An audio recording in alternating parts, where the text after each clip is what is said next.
Abah Asep Nugraha sudah 13 tahun memimpin Kasepuhan Sinaresmi. Jam sabar eta kitu. Jam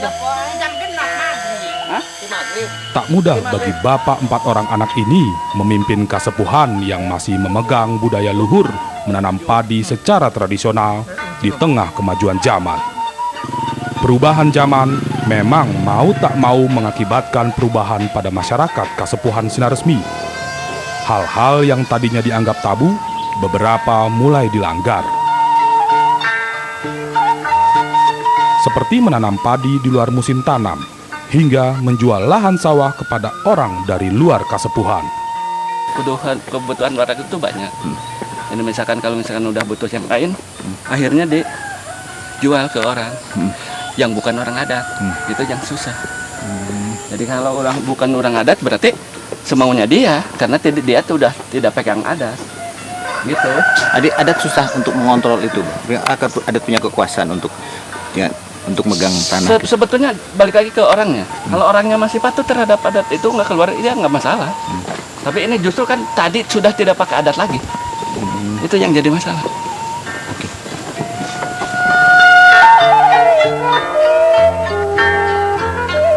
Desa Sinaresmi terletak pada ketinggian 800 hingga 1.200 meter di atas permukaan laut. Kondisi alam yang berbukit-bukit dengan banyak sumber mata air membuat Kasepuhan ini sangat cocok sebagai tempat budidaya tanaman padi. Sebenarnya, bila lahan sawah ini diolah dengan cara modern, dalam setahun warga Sinaresmi mampu memanen padi 3 hingga 4 kali. Namun, karena mereka memegang aturan adat, sawah hanya boleh ditanam jenis padi lokal dengan masa panen hingga 6 bulan. Setelah panen, lahan sawah tidak boleh langsung ditanami kembali. Sehingga dalam setahun, warga Kasepuhan Sinaresmi hanya dapat memanen padi 1 kali saja. Lemah ini jagat raya itu, bumi ini ibu, bapak itu langit. Sekarang nggak mungkin ibu melahirkan dalam setahun itu 2 kali. Samping itu untuk menjaga keseimbangan. Tidak ada pemaksaan di sini.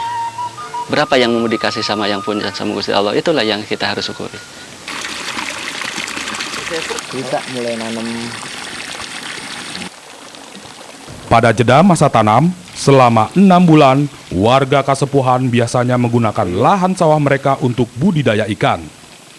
Abah sebagai ketua adatlah yang menentukan kapan waktu yang tepat untuk kembali menanam padi. 2 bintang yang digurui sama Abah. Bintang Kerti sama Kidang. Kalau udah ada muncul itu 2 bintang itu Abah tidak lihat cuaca. Mau hujan apa enggak, kalau memang udah Kidangnya udah istilah di sini udah manceran, udah di atas, udah di pas jam 12 gitu itu ya di atas. Itu udah harus istilah sini nibakeun Sri ka bumi. Orang mengenalnya dengan nama rasi bintang bajak dan rasi bintang 7, menjadi rasi bintang yang sangat penting bagi masyarakat Kasepuhan Sinaresmi. Rasi ini digunakan untuk menghitung dan menentukan waktu yang tepat mulai menanam padi. Rasi bintang bajak terdiri dari 7 bintang utama. 4 bintang yaitu bintang Betelgeuse, Beltrik, Saib, dan Rigel. Bila ditarik garis lurus akan menyerupai kotak sawah. Sedangkan yang di tengah 3 bintang, yaitu Al-Nitab, Al-Nilam, dan Mintaka. Jika ditarik garis lurus akan terlihat seperti alat bajak untuk pertanian yang dikenal dengan sebutan waluku.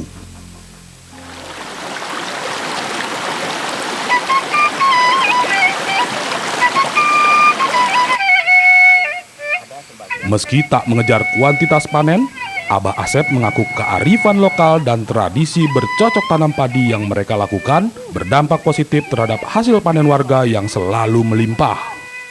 Mereka bahkan tidak pernah mengalami gagal panen. Selain itu, sistem tanam padi tradisional ini secara langsung juga ikut memelihara tumbuhan beragam jenis benih-benih padi lokal.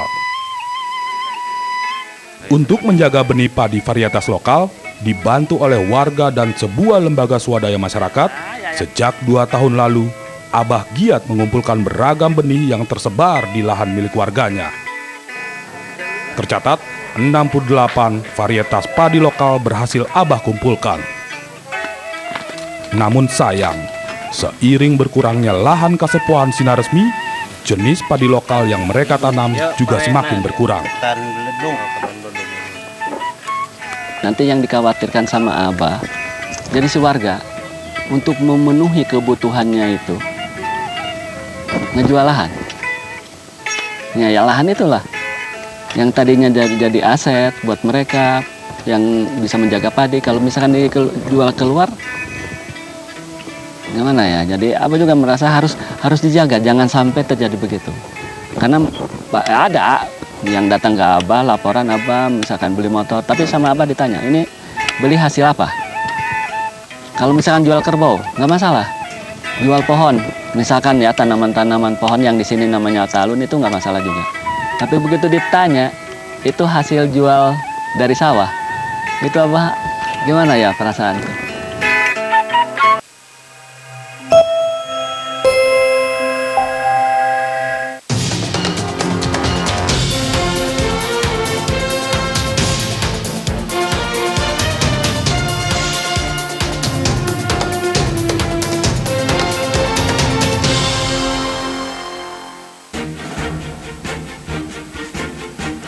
Tiga orang meninggal dunia dalam kecelakaan beruntun di Tol Cikunir arah Cawang, Jakarta.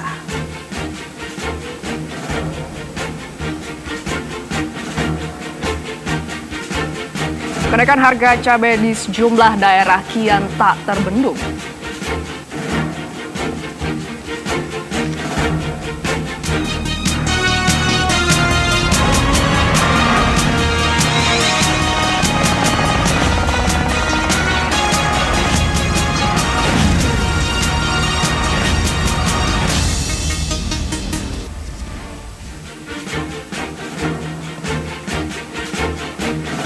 Pemirsa, 3 orang meninggal dunia dan 8 orang lainnya luka berat setelah kecelakaan beruntun terjadi antara truk trailer dan bus syarat penumpang di Tol Cikunir arah Cawang, kilometer 10.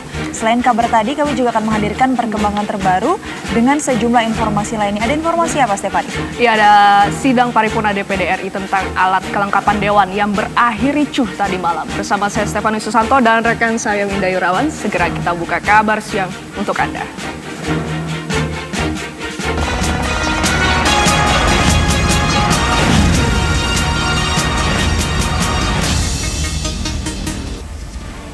Pemirsa, kecelakaan maut terjadi di dalam Tol Cikunir arah Cawang, kilometer 10 pagi tadi antara truk trailer dan sebuah bus berpenumpang. Ya, 3 orang meninggal dunia dan 8 orang penumpang bus mengalami luka berat. Kecelakaan maut terjadi di dalam Tol Cikunir arah Cawang, kilometer 10 pagi tadi antara truk trailer dan sebuah bus berpenumpang. Diduga kecelakaan maut ini berawal saat truk trailer bermuatan besi di lajur kiri mengalami pecah ban depan bagian kanan hingga oleng ke jalur sebelah kanan. Di saat bersamaan, datang dari area yang sama, 2 bus syarat penumpang dan sebuah minibus menabrak bagian belakang truk trailer. Akibat kecelakaan beruntun ini, 3 orang meninggal dunia di tempat kejadian dan 8 orang luka berat dan langsung dilarikan ke rumah sakit terdekat.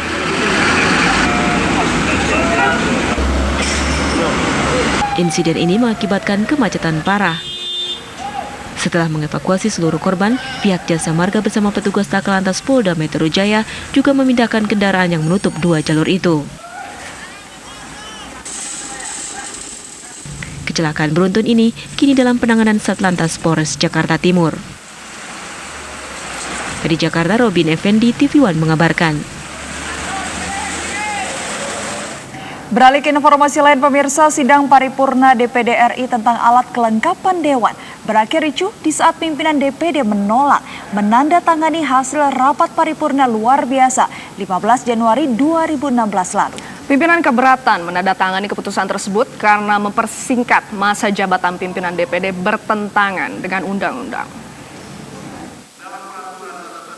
Sidang paripurna DPD RI tentang alat kelengkapan Dewan yang digelar kemarin berakhir ricuh. Kericuan terjadi saat Ketua DPD Irman Gusman dan Wakil Ketua DPD Faruk Muhammad menolak menandatangani hasil keputusan rapat paripurna luar biasa tanggal 15 Januari 2016 lalu tentang masa jabatan alat kelengkapan Dewan DPD RI selama 2,5 tahun.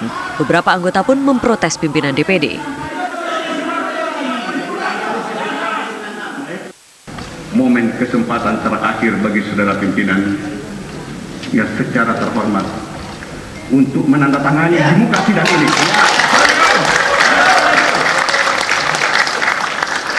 Kalau saudara tidak menandatangani sekarang, kita sulit mempertanggungjawabkan dan sulit memperhitungkan apa yang akan terjadi. Ini bukan ancaman, sama sekali saya tidak ada ancaman, tapi saya sudah mendengar. Dan sebagai politisi saya punya intuisi, saya punya insting. Sebagai politisi senior.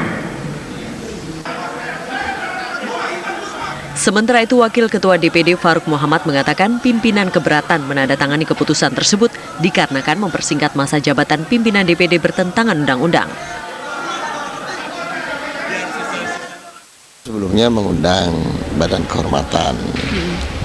Mari kita duduk bersama mendengarkan hasil kajiannya. Kenapa? Karena waktu paripurna memutuskan voting pada saat itu berkembang pemikiran. Ada yang menilai bahwa draft ini bertentangan dengan undang-undang. Ada yang mengatakan tidak ingin punya aturan yang bertentangan dengan hukum, dengan undang-undang. Jadi mekanismenya itu kita minta BK tolong itu kita kaji dari hukum material maupun hukum formil. BK melakukan penyisiran sesuai dengan amanat redaksional. Akhirnya sesuai dengan kewenangan tatib yang berlaku sekarang di pasal 74, kita tidak boleh membuat suatu aturan yang bertentangan. Panmus.